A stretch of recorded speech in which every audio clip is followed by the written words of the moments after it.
Welcome. This lesson is for BSc first semester students. The lesson is from Animal Diversity of Invertebrates. The topic is Nervous System and Sense Organs of Prawn. With this lesson, the learners will know and understand about nervous system of prawn, that is central nervous system, peripheral nervous system and autonomous nervous system, and sense organs which include compound eye, statocyst, tactile setae and olfactory setae. The nervous system of prawn consists of central nervous system consisting of brain and ventral nerve cord, peripheral nervous system and sympathetic nervous system, also called as autonomous nervous system. The central nervous system consists of brain, this is the brain, and the ventral nerve cord. The brain is formed at the base of the rostrum and anterior to the esophagus. This brain is surrounded by a mass of tissue. Brain is a bilobe structure and it is formed by the fusion of several ganglions. And different nerves arise from this brain. One is a pair of antennulary nerve, and this is the antennulary nerve. A pair of antennulary nerve arise from the brain and they enter the antennules. And from this antennulary nerve, a small branch arises called as statocystic nerve, and this statocystic nerve innervates the statocyst. And the next is the optic nerve. A pair of optic nerves arise from the brain and they enter the compound eye. Here we can see the compound eyes. And a pair of ophthalmic nerve arises on each side of the brain from the brain and they innervate the eye muscles present in the eye stalk. And the next is the antennulary nerve. This is the antennulary nerve. This antennulary nerve, it innervates the antenna of each side. And next is the tegumental nerve. This tegumentary nerve, it innervates the labrum. So brain is the central nervous system and the nerves which arise from the brain and enter the different parts of the head region, they are called as, they constitute the peripheral nervous system. And now let us see about the circumesophageal commissure. So this is a circumesophageal commissures, a pair of circumesophageal commissures. They arise from the brain and they move downward and they unite. They encircle the esophagus and unite behind the esophagus to form a subesophageal ganglion. But the subesophageal ganglions, they are not clear because they are present just anterior to the ventral ganglionic mass. So they are not distinct from the ventral ganglionic mass. And a pair of commissural ganglions are present on this circumesophageal commissures. Here we can see this is a commissural ganglion.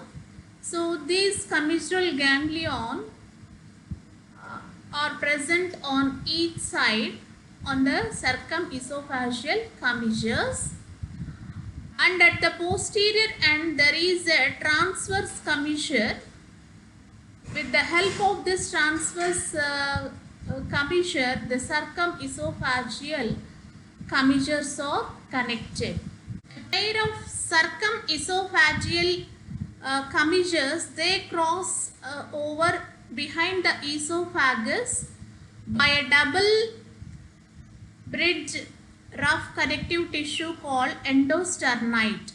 And from each commissural ganglion, a small mandibular nerve arises and enters the mandible. And now let us see about ventral ganglionic mass. This is a ventral ganglionic mass. This ventral ganglionic mass is formed by the fusion of segmental ganglia present in the cephalothoracic region.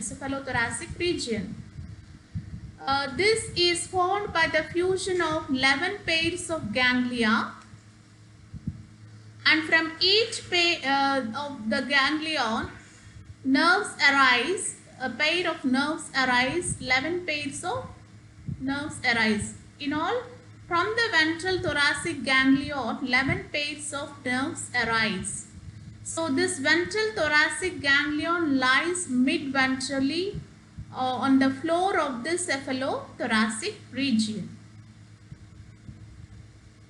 The first three are called as cephalic nerves.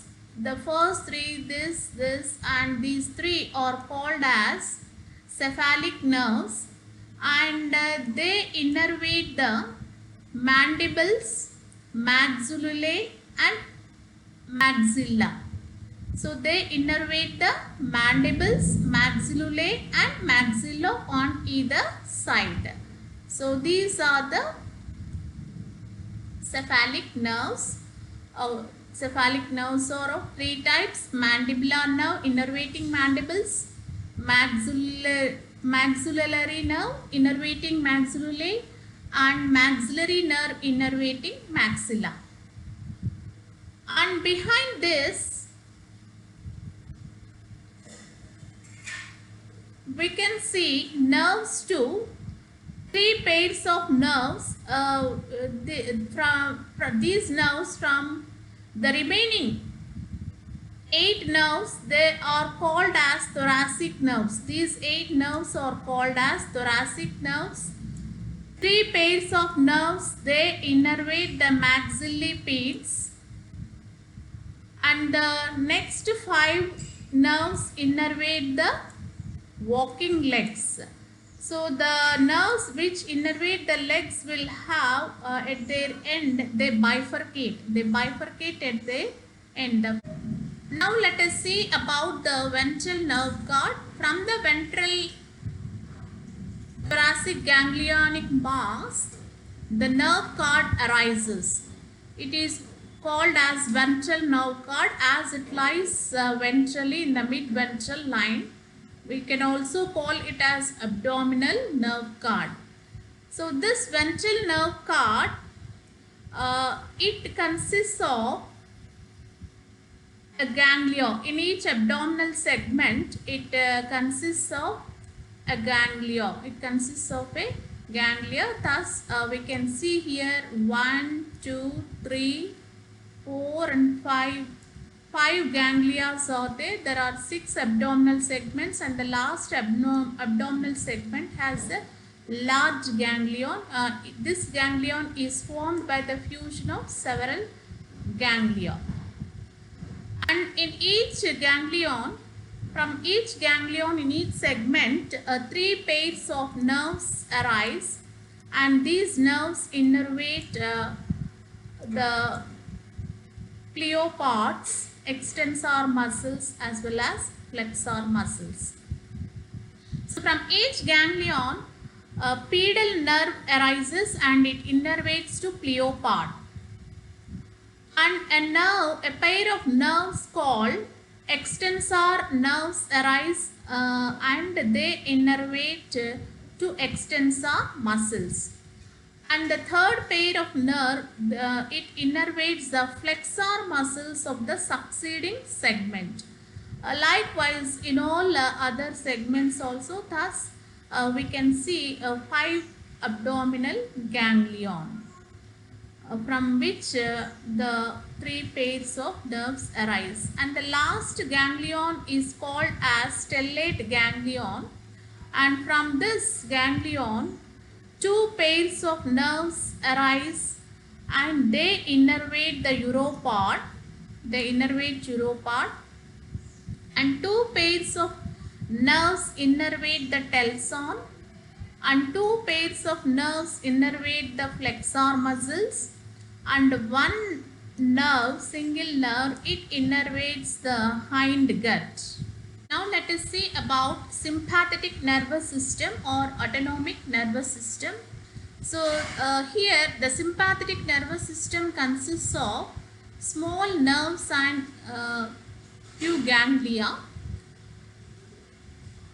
A very small nerve, a nerve arises from the mid-posterior region of the brain and it moves over the cardiac stomach, and it has two ganglia and it gives off two ganglia. One is at the anterior point and the other is towards the posterior, and this ganglia, they are called as visceral ganglia.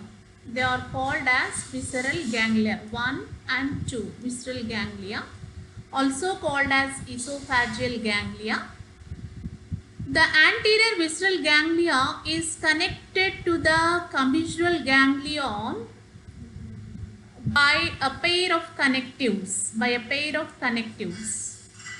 and the posterior, from the posterior visceral ganglia, a pair of nerves arise, and these nerves, they innervate the esophagus as well as cardiac stomach, the wall of the esophagus as well as cardiac stomach.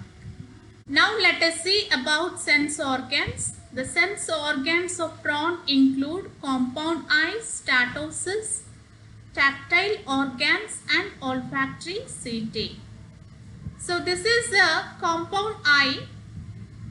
The compound eye, presence of compound eye is a characteristic feature of arthropods. The compound eye consists of individual units called ommatidia. Singular is ommatidium.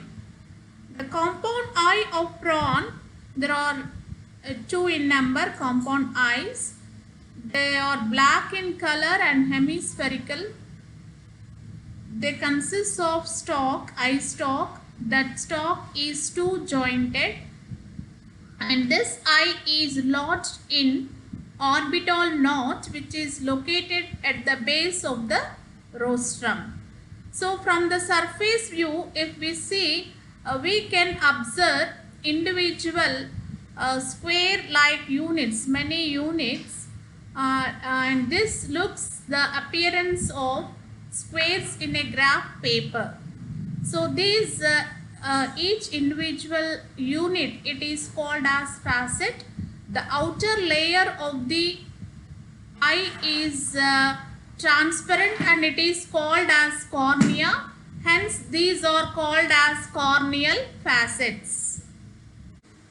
If we observe the LS of the compound eye, we can see here there are numerous facets, and this is the cornea. Below the cornea there are different types of cells. These cells are radially arranged around a central axis, and all these are uniform in structure. We can see crystalline cones, rhabdomes, basal membrane, the nerve fibers, ganglion, dioptrical region, receptor region. This is the optic nerve, and these are the muscles and the connective tissue present beneath the eye. This image shows the ommatidium in longitudinal section. So this image has three ommatidia which are arranged radially. The outermost layer of the ommatidium, this is called as cornea. It is thickened below and it forms the In the center it is thickened and it forms the biconvex corneal lens. And below this we can see two cells. They are the Cornegian cells. Two cells are present called Cornegian cells. So this is a single ommatidium. So here we can see two Cornegian cells. Beneath the Cornegian, the function of the Cornegian cells is they secrete the cornea. Cornegian cells are the modified epidermal cells, and the cornea is shed off during molting. Again, new cornea is secreted by these Cornegian cells. Beneath the Cornegian cells, we can see 4 cone cells are present, and these 4 cone cells, they enclose a homogeneous transparent cone. This homogeneous structure is called as crystalline cone. This is called as crystalline cone. So here we can see the TS. These are the cone cells. They are 4 in number. They are also called as vitrillae. They surround a central crystalline cone. It is homogeneous and transparent.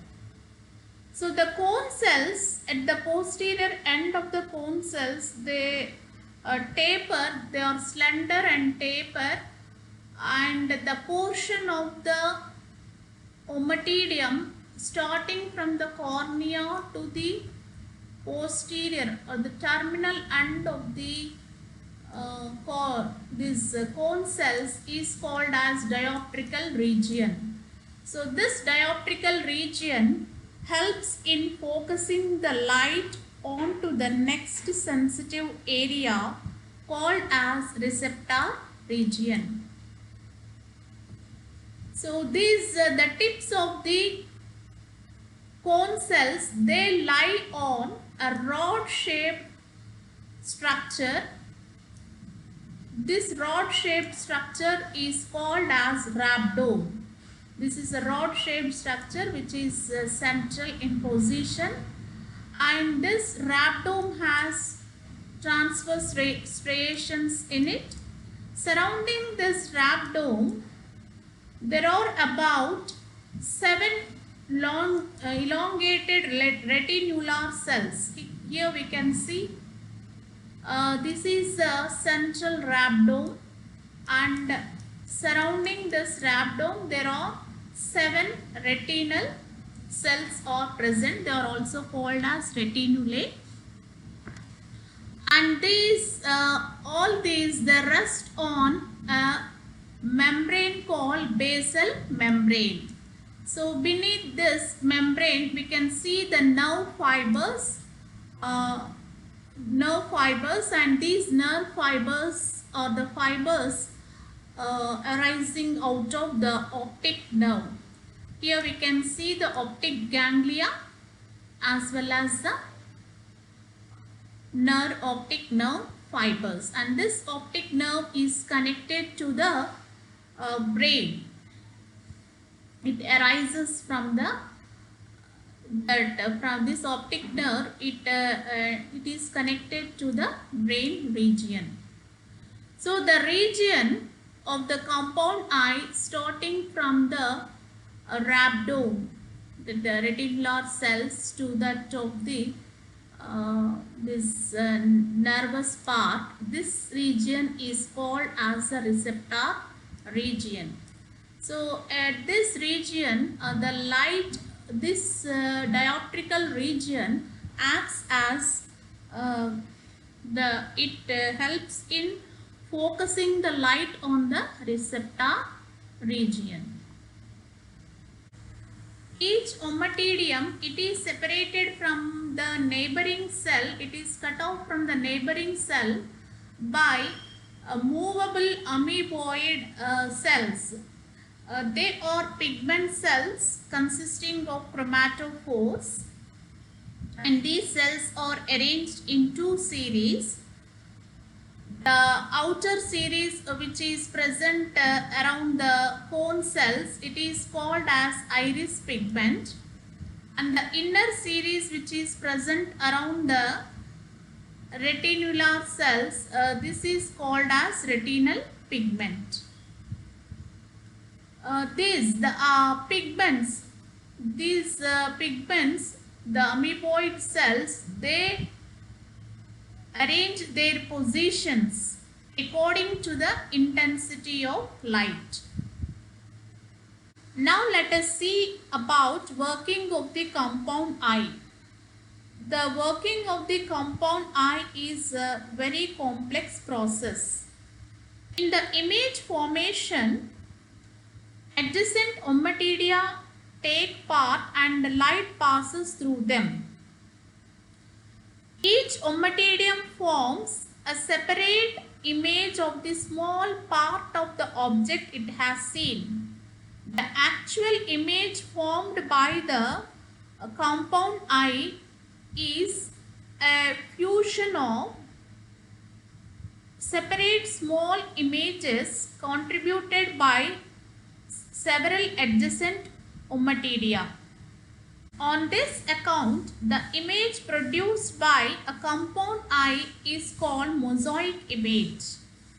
In diurnal crustaceans, the compound eye is adapted for bright light, and hence the image form is apposition image or mosaic image. But in nocturnal crustaceans like Palaemon, it is adapted for weak light, hence the formation of the type of image form is called superposition image. Now let us see about formation of apposition image. In the formation of apposition image, the light rays falling obliquely from the cornea, they do not take part in the formation of vision. Only those rays which pass the straight through the ommatidium, they only reach the rhabdome and take part in the image formation, while the rays which fall obliquely on the cornea, they do not reach the rhabdome. They are absorbed by the pigment. Only the rays which pass in the straight manner, they only reach from the center of the cornea, only reach the rhabdome, and they take part in the formation of the image. So here the image formed is a contribution of several adjacent ommatidia.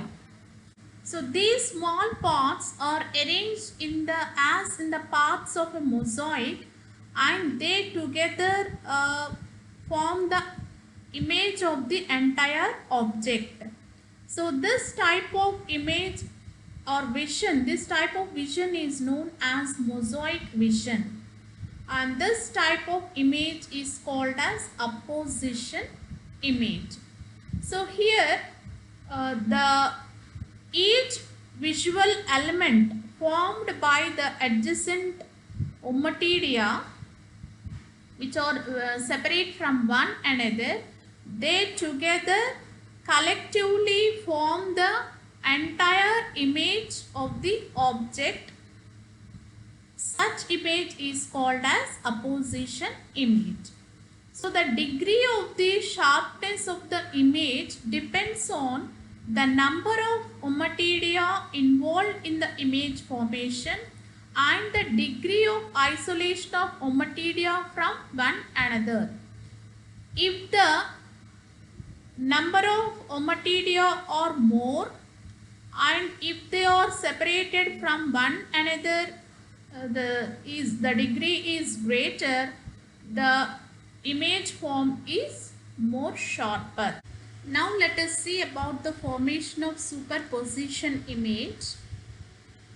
In dim light, that is night, the pigment cells are arranged in such a way that they are not separated from the neighboring materia, so that the light rays which pass obliquely also take part in the formation of the image.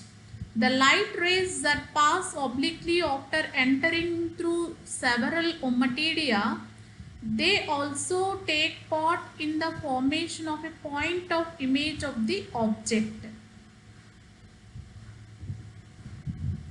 Due to this, there will be overlapping of images and thus a continuous image is formed. Such type of image is called superposition image. The sharpness of this image is not distinct, but the animal can see something which is moving at its surroundings. It is not so clear. The superposition image is not distinct as opposition, not clear as opposition image. So some insects like fireflies and moths, their eyes are permanently adapted for the superposition image, but a prawn can adjust according to the intensity of light. Now let us see about statocyst. Statocyst is a white cuticular subspherical structure which is attached to the dorsal surface of the precoxa. Precoxa is a segment present in the antennule. So this statocyst consists of a depressed base, and the neck consists of a small aperture, and this aperture is covered by a fold of integument. So this aperture opens at the concave surface of the precoxa. On cutting the statocyst, we can observe sand particles. After removing the sand particles, we can see an oval structure, and the inner end of the statocyst consists attached to this. We can see receptor setae. So they are also called as statocystic setae. So these are the sensory setae, and they contain a base and shaft. The base is rounded and the shaft is slightly bended in the middle, and it consists of bristles. Each receptor setae is innervated at its base by a fine branch of statocyst nerve. Statocyst nerve arises from the antennulary nerve, and it enters into the statocyst. The function of the statocyst is to maintain equilibrium and orientation. Statocyst can perceive the force of gravity, the direction of the force of gravity, and it helps in the orientation of the prawn. The sand particles are called as statoliths. Whenever the prawn changes its position, then the sand particle press the sensory setae. The information is passed through the statocystic nerve to the brain, and they help in to the brain, and then the prawn changes its position. Thus the statocysts help in balance and equilibrium. So during molting, the layer is lost and it is formed a new one. The outer cuticular layer is shed and a new one is formed. Now let us see about tactile setae. Tactile setae, they are present on the feelers of the antennae and also on the borders of the appendages. On the borders of the appendages, broad appendages like pleoparts. The tactile setae, they are the cuticular outgrowths. They are the cuticular outgrowths and they contain a slender projection of the ectoderm. They consist of muscle fiber and also nerve fiber. The proximal, it has two parts. The proximal part is called as shaft. It is somewhat broad and it is attached by a flexible membrane to the cuticle. The distal segment gradually tapers at its free end and it bears a pair of linear rows consisting of small barbs. Tactile organs, they are sensory to water current and to the substratum. Next is the olfactory setae. Olfactory setae, they are situated in the inner small inner branch of the outer feeler of each antennule.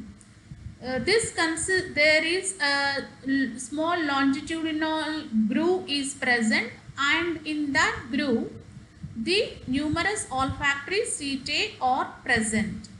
So the olfactory setae consists of two parts. The proximal part is called the shaft and the distal part is called the blade. It helps a small olfactory branch arises from the antennulary nerve.